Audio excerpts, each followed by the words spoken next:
नमस्कार दोस्तों, define stop loss में आपका बहुत बहुत स्वागत है। हमारे सामने हिंदुस्तान एरोनॉटिकल्स लिमिटेड का वीकली चार्ट है। तो आप देख सकते हो कि पिछले एक हफ्ते में स्टॉक 12% करीब ये टूट चुका है। ठीक है ना। बजट के दिन भी the stock was facing pressure. और जो ये स्टॉक में हमें जो गिरावट देखने को मिल रही है, इसका जो कारण क्या है, इसका जो कारण, जो मेन कारण जो हमें बताया जा रहा है वो है कि that HAL is knocked out of AMCA program. जो भारत का जो एमका प्रोग्राम है, that is advanced medium combat aircraft. तो इस प्रोग्राम से HAL बाहर हो चुका है।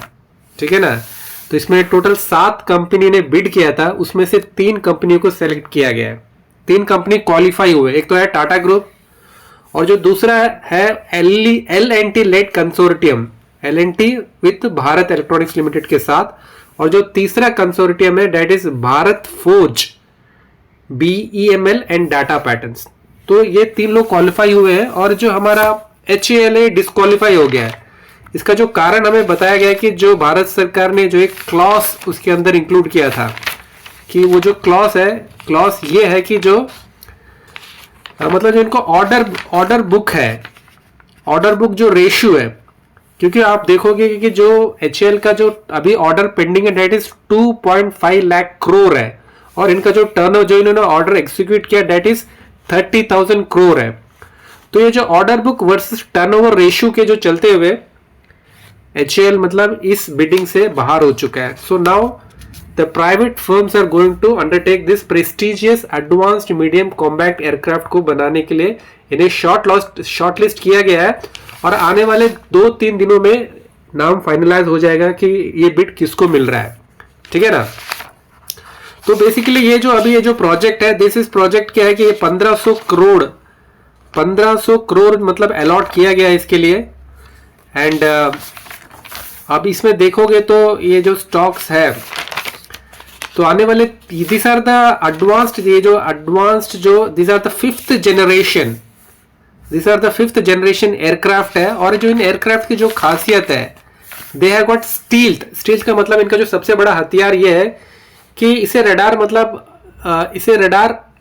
Will not able to detect, जो मतलब रडार के जो रेस पे इसमें जो टकराएंगे तो वापस नहीं जाएंगे, वो बिखर जाएंगे। So the main thing is that radars will not be able to identify this aircraft. तो इनकी जो मेन खासियत ये है द स्टील्थ। और जो सेकंड एयरक्राफ्ट है कि इनका जो इंटरनल वेपन बे होगा। आमतौर पे क्या होता था, जो एयरक्राफ्ट होते थे, जो फाइटर जेट्स होते थे, उनका होता था कि वो बाहर रहते थे उनके जो वेपन्स थे। बट इसमें क्या रहेगा कि दे विल बी इनसाइड, अंदर रहेंगे। और जो तीसरा इनकी खासियत ये है कि आर्टिफिशियल इंटेलिजेंस, इसमें एक ऐसा डिजिटल पायलट होगा जो असली पायलट को तनाव को कम करेगा। ठीक है ना। तो आर्टिफिशियल इंटेलिजेंस भी रहेगा। तो अभी ये prototype, this is going to be prototype order, और इनके जो सीरीज प्रोडक्शन है that will commence on 2035 onward से। मतलब अभी ये सिर्फ 5 एयरक्राफ्ट बनाएंगे, मतलब ट्रायल बेसिस पे 5 aircraft, which is known as prototype. और उसके बाद ये जो इनके ट्रायल टेस्टिंग सब हो जाएगा, तो इनको जो सीरीज प्रोडक्शन है, series production that will commence, मतलब आने वाले डेकेड, आने वाले 10 साल आगे की ये बात है। और जो फर्स्ट बैच में 120 प्लस एयरक्राफ्ट बनेंगे। तो ये जो एडवांस्ड जो 5th जनरेशन एयरक्राफ्ट जो है अभी विश्व में सिर्फ 3 कंट्री के पास है। एक तो हो गया अमेरिका, जिनका F-22 और F-35 है, चाइना के पास J-20 है, और रशिया का जो है Su-57। तो अभी भारत के पास ये कैपेबिलिटी है नहीं, हम लोग सिर्फ खरीदते हैं, रशिया से खरीदते हैं।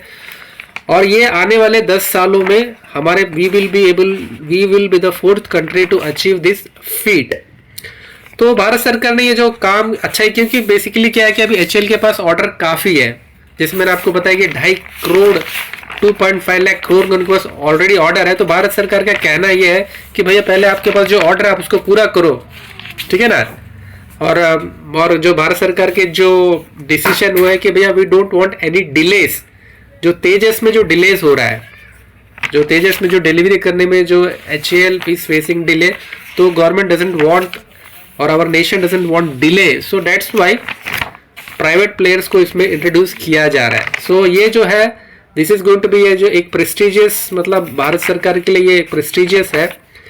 और इसमें जो रिस्क ये है कि भैया जो अभी ये जो तीनों कंपनी है, इनको मतलब इस तरीके का प्रोजेक्ट में they don't have an experience, इन्होंने अभी तक ट्रेनर जेट भी नहीं बनाया, बट लेकिन ये हमारे भारत सरकार के लिए बहुत जरूरी। We want a second line of assembly line, सिर्फ मतलब एचएएल के ऊपर निर्भर ना रहते हुए we want a second line of assembly also, ताकि मतलब कि हमें एक ऑल्टरनेट भी हो जाए। तो इसके चलते हुए मतलब ये डिसीजन लिया गया है। So now Tata group, L&T and Bharat Forge, these are going to, ये हमारे आने वाले मतलब 5th जनरेशन फ्लाइट्स को बनाएगा, और यदि इसमें सक्सेसफुल होता है तो then that is going to be very very great for India our nations. और इसी के चक्कर में मतलब ये स्टॉक में हमें गिरावट, क्योंकि इसी के कारण एचएएल में हमें गिरावट देखने को मिली है। जो और यदि आप स्टॉक का हिस्ट्री आप देखोगे तो स्टॉक ने मतलब इसने 5500 लेवल का, ये जो आप देखो this is all time high, जो इसका 5500 का लेवल है, जो कि इसने जुलाई 2024 को अचीव किया था, और उसके पास 5500 का लेवल हो गया, और now it is currently trading at ये 4000 ऑड लेवल पर ट्रेड कर रहा है। और इसका एक जो स्ट्रॉन्ग सपोर्ट जो है, आप इसका जो स्ट्रॉन्ग सपोर्ट देखोगे दैट इज एट 3000 का ये जो लेवल है, ये 3000 के लेवल में इसका स्ट्रॉन्ग जो एक साल पहले का जो लेवल है, ठीक है ना। तो अभी जो स्टॉक का जो आप स्ट्रक्चर देखोगे तो इट्स मेकिंग ए लोअर हाइस, ये जो स्ट्रक्चर आप देख रहे हो this is making a lower हाइस लेवल, देख रहे हो। और इसका जो 5 साल का जो इसका रिटर्न है दैट इज ए वॉपिंग 700% रिटर्न दिया इसने पिछले 5 साल में, लेकिन आप एक साल में देखोगे तो it is given just a 6.5% का एक मेगा रिटर्न दिया गया, ठीक है ना दोस्तों। तो यही एचएएल के सामने चैलेंजेस यही है कि ये जो इनके जो ऑर्डर बुक्स है उनको कैसे ये कंप्लीट करता है, ठीक है ना।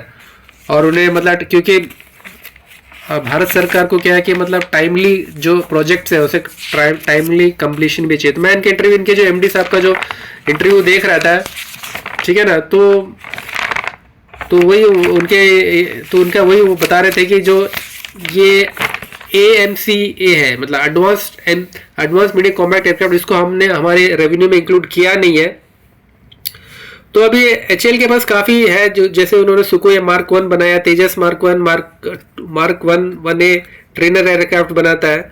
तो गवर्नमेंट चाहती है कि मतलब एक एफिशिएंसी लाया जाए, ठीक है ना, एक एफिशिएंसी लेके आया जाए ताकि वो काम जो है टाइम से कंप्लीट हो। इसीलिए भारत सरकार ने प्राइवेट प्लेयर्स को इंट्रोड्यूस किया गया। और ये जो शेयर गिरने का कारण ये नहीं कि मतलब स्टॉक फंडामेंटली वीक है, बट यही है कि जो मार्केट रिएक्ट करा जो न्यूज़ के चलते हुए, ठीक है ना, उस न्यूज़ के चलते हुए जो stock is falling because the execution uncertainties है, इसके चक्कर चलते हुए the stock is facing problems, otherwise there is no issue, ठीक है। अभी ये 15,000 करोड़ इसके लिए प्रोटोटाइप के लिए गवर्नमेंट ने सरकार ने अलॉट किया गया है।